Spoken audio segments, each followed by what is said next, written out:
Good day mga ka-Fixit! How to drive on twisties na merong paakyat at pababang kalsada. Yan ang ibabahagi ko sa iyo ngayon in this episode of Fix It Dennis, fixing the way we drive.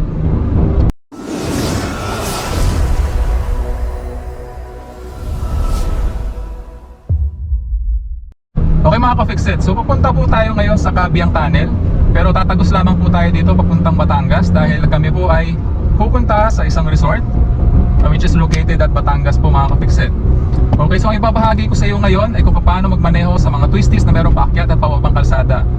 Mostly challenging ito lalong-lalo na sa mga baguhang nagmamaneho at sa mga nag-aaral pa lamang. Pero as long as you know what you're doing and may proper knowledge ka, kondisyon na yung sasakyan at kondisyon ka magmaneho, kayang-kaya natin yan mga ka-Fixit. Okay? So bibigyan ko na lamang din kayo ng konting preview and konting history tungkol dyan sa Cabiang Tunnel na yan mga ka-Fixit, dahil ang Cabiang Tunnel ay isa sa mga most famous tourist destination spots dito sa Cavite. Okay? So ang Cabiang Tunnel po, siya ang pinakamahabang tunnel sa buong Pilipinas. Antindi mo rin. Ako, kinukwento ko sa inyo totoo. Which is about 300 meters po ang haba. So ang history po niyan, binutas po yung bundok para po magkaroon po ng shortcut. So yun, 300 meters po yung kanyang haba. At siya ay sinimulang i-construct ng DPWH noong 2012 and natapos siya ng 2013. So yan po ay para magkaroon ng shortcut at mas mabilis na ruta, usually mga taga Maynila papunta ng Batangas. Okay? So famous ang Cabiang Tunnel dahil sa environmental sceneries at mas magandang simoy ng hangin, magandang kondisyon ng kalsada. Yan, kaya siya famous. Pero unfortunately, dahil din dyan, sa dami ng mga pumupuntang tao, isinara po ito sa mga turista, no? Wow naman! Wow! Wow! Ni Governor Remulla. Dahil nga po sa loitering and littering. Kasi hindi na rin po naalagaan ng maayos dahil sa dami po na nagpupuntang turista.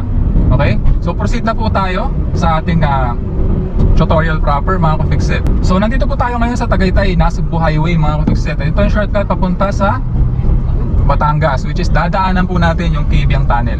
Okay? So tips on driving on twisties mga ka-Fixit. Actually yung ibang tips dito nakapaloob na to dun sa nakaraang vlog natin nung nag-drive tayo sa Ligaya and Talisay Road sa Tagaytay. So kung di mo pa napanood yung video na yun, maglalagay ako ng link ng video na yun sa upper right portion ng video na to and sa description below para mapanood mo. Okay? So baka hindi mo ako masyadong nakikita. Ayan, i-open natin yung ilaw dahil tinted na po yung ating windows. May kayabangan to. Okay, so unang tip natin mga ka-Fixit, when driving on twisties na may paakyat at pababang kalsada. So syempre mga ka-Fixit, dapat vehicle should be in good condition mga ka-Fixit. So dapat nasa kondisyon po ang ating sasakyan, especially yung makina, especially yung gulong. So dapat chine-check mo yan, lahat ng parts and components ng iyong vehicle para magkaroon ka ng safe na biyahe mga ka-Fixit. So yan, nilampasan na tayo ng ating utol. So yan po yung bunsong kapatid ko, kasama rin po namin siya papunta sa beach. And yung pangalawa kong kapatid, ayan, nakasunod sa atin, naka Mitsubishi Mirage GLX model mga ka-Fixit. Meron akong ginawang video dyan, blow bagets, and what to check on your vehicle before you drive on a long drive or short trip man yan. So lalagay ko yung link ng video na sa upper right portion ng video na to sa description below para mapanood mo. Okay? So syempre kung dapat kondisyon yung ating sasakyan, dapat tayo rin po, mga driver, should be in good condition. So dapat nagkaroon po tayo ng sapat na tulog, nakapagpahinga, and nakakain ng maayos. At syempre wala po tayong nararamdamang any illness sa ating katawan, no? Fully conditioned po tayo para magmaneho, lalong-lalo na kapag malayo po ang biyahe. Ang third tip natin mga ka-Fixit, wear comfortable driving clothes, especially yung ating pong sapatos. Okay mga ka-Fixit? So dapat comfortable po yung ating kasuotan. Pasensya na po, no? Papunta po tayo ng beach pero naka-polo shirt po ako. Formal pa din. Sinasaluduhan kita. Hey! Kasi nakasanayan nyo na, nakasanayan ko na din na every time na magbablog ako, naka-polo shirt po tayo. Okay? But I'm still wearing my white Converse, Chakte. So napaka-komportable para sa pagmamaneho mga ka-Fixit. Dahan-dahan lang po yung pagmamaneho natin, no? Para may layout ko sa inyo ng tama and may sapat akong oras para masabi ko lahat ng mga tips and techniques na ituturo ko sa inyo for this episode ng Fix It Dennis. And syempre, ingat tayo dahil bukod sa loaded yung ating sasakyan, sakay po natin yung ating pamilya. Okay? Syempre meron din po mga nagbabike dito. Ayan, meron din pong nagmumotor. So dapat ingat po tayo sa ating pagmamaneho. Okay? So, next sa ating safety tips mga ka-Fixit, drive within your limits. So, know your limitations. Kung hanggang saan ka lang, kung hanggang saan lang yung kaya mo, and don't exceed.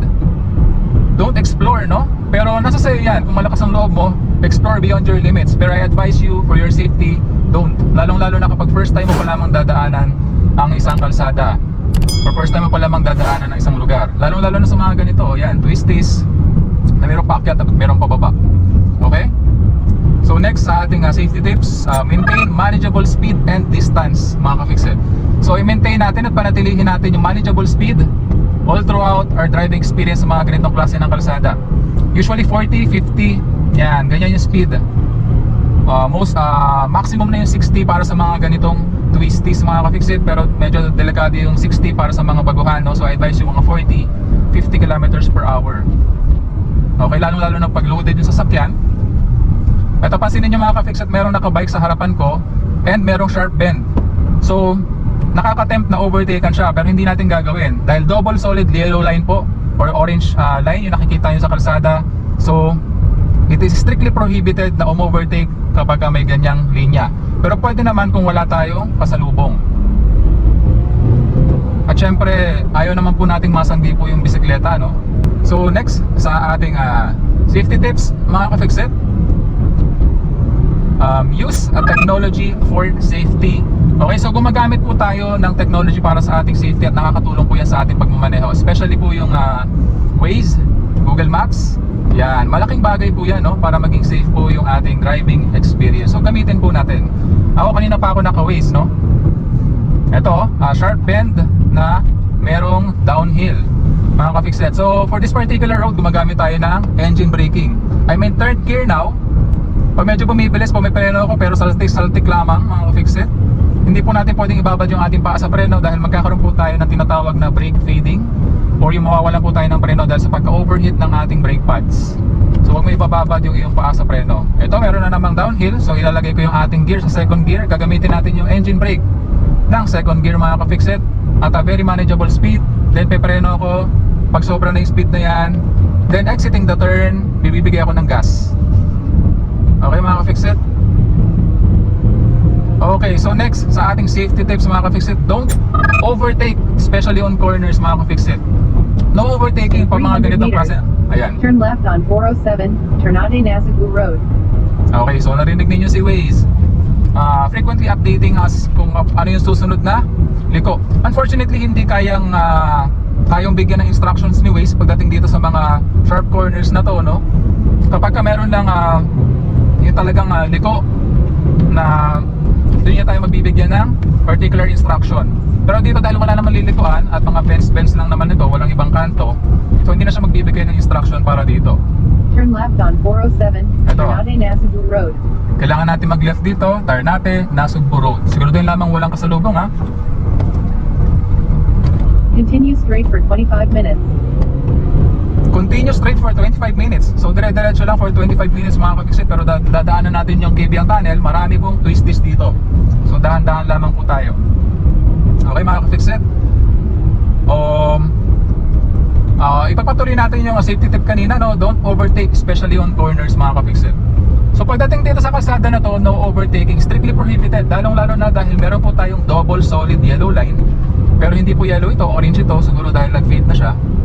Okay, double solid yellow line, ang ibig sabihin niya strictly prohibited po ang overtaking, lalong-lalo na kapag sa mga sharp bends. Kung mapapansin niyo, kanina pa tayo nakakakita ng double solid yellow line. Okay, pero kung ano yan, kung putol-putol na linya, no? Pwede po allowed na mag-overtake. Pwede ka namang overtake, lalong-lalo na kung merong alanganin na sasakyan na nasa harapan mo. Pero siguraduhin mo na clear at wala kang kasalubong.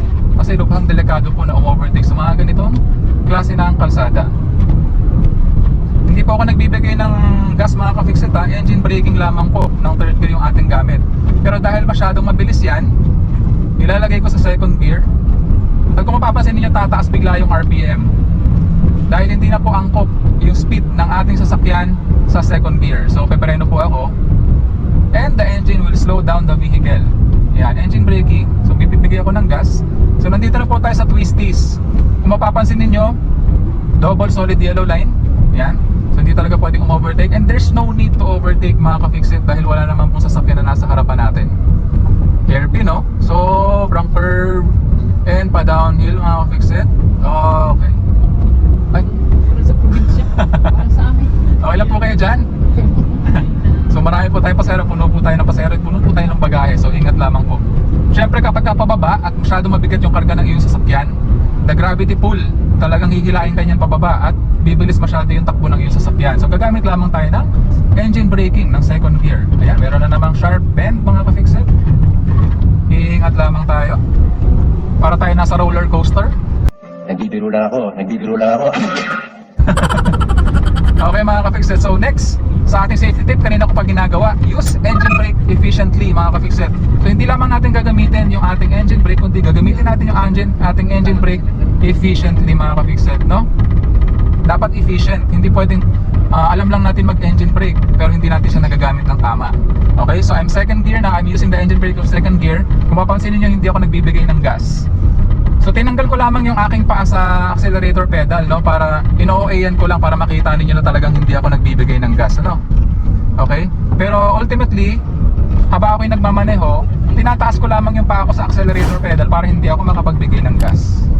Wow, sarap pagmaneho dito mga ka-fixit. Napakaganda ng kalsada. Ang ganda po ng scenery. Although hindi namin nalalanghap yung fresh air mula sa labas dahil nakasarado ang aming mga bintana at tayo po ay naka-aircon. Okay? So kailangan po kasi sarado yung bintana para marinig po ninyo yung boses ko ng maayos mga ka-fixit. Okay? Kaya may mga mabibilhan din pala dito na ngayon, mga buko, lobster for